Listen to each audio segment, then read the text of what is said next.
Hi, welcome back to channel TrainStation2. Alright, happy to show you there's a train code that we're getting Freakyride. Alright, so make sure you get that code and get that 50 numbers of the Halloween event key. So this is something you should basically do it immediately, because normally there's expiry towards the gift code itself. So make sure you get this train gift code. So that is the one I'm talking about. Yeah, 50 event keys. Alright, so this is the start as usual of the new event, a long event, and something that we're always looking forward to in October, which is the Halloween event. So it comes with a free train in the event pass. Make sure you claim that. And this is one of the batch trains. The other two batch trains, or actually the other two types batch trains, you can get it from the store.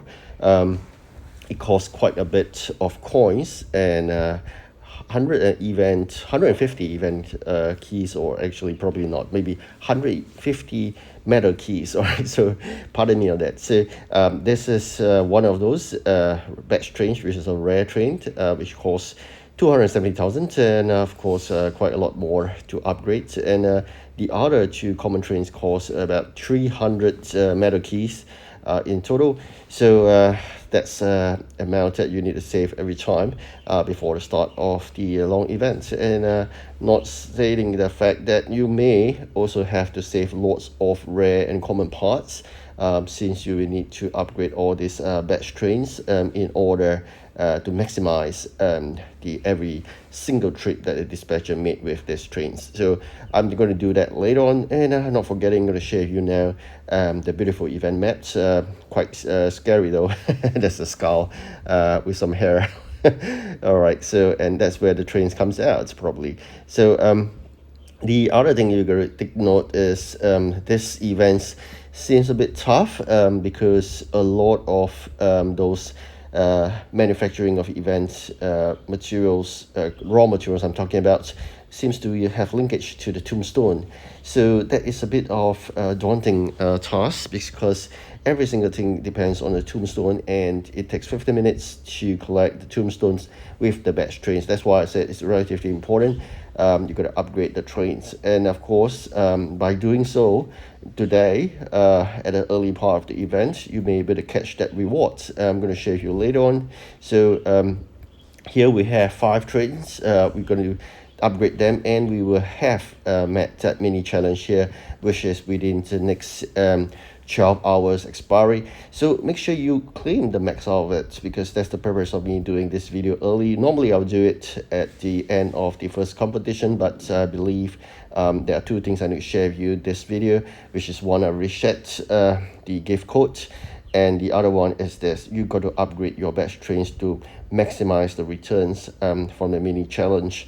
So anyways, you got to maximize the capacity of these batch trains in order to collect that very crucial commodity or raw material, which is the tombstone.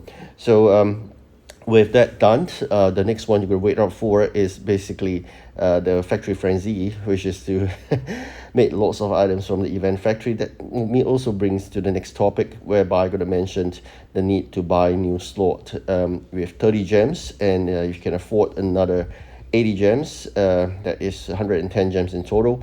So this is something you must do. Minimally have 4 manufacturing slots. Normally that's all I could afford. I could afford more because the gems, precious gems, I've been getting from the video watching and from events and probably daily rewards.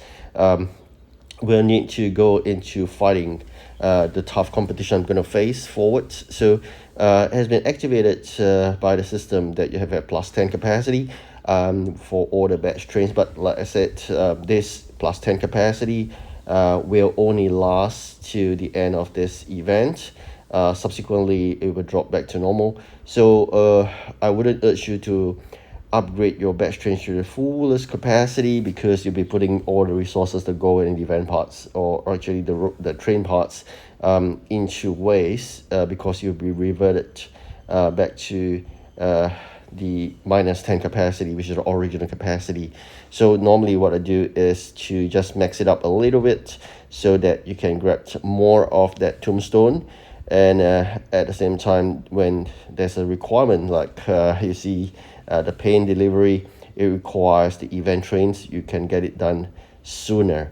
Not forgetting the fact that we'll be managing the tight warehouse spaces.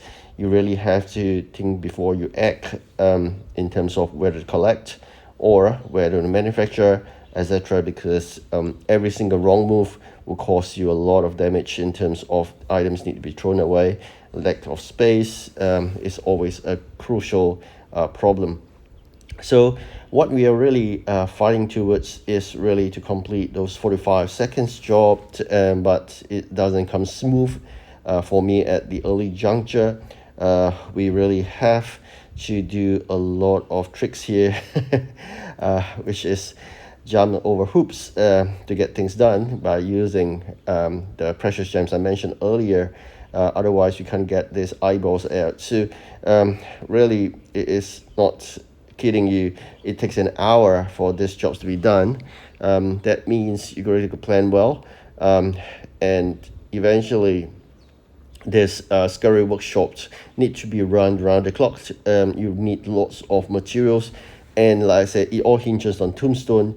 So the strategy may be, you may have to retain 3 or 5 batch trains and then just send it out to collect tombstone non-stop in order to run that factory to the fullest capacity. And you have really aggressive players that's already having 300 EPs while the rest of us is 100 or less. That shows how tough this competition will be. Sometimes it's like that. Unfortunately, you are met with really tough competitors. Then you really have to plan the spending of your precious gems well, right? So fight the battle right. Thank you so much for watching. Do like and subscribe, and good luck for the competition. Goodbye.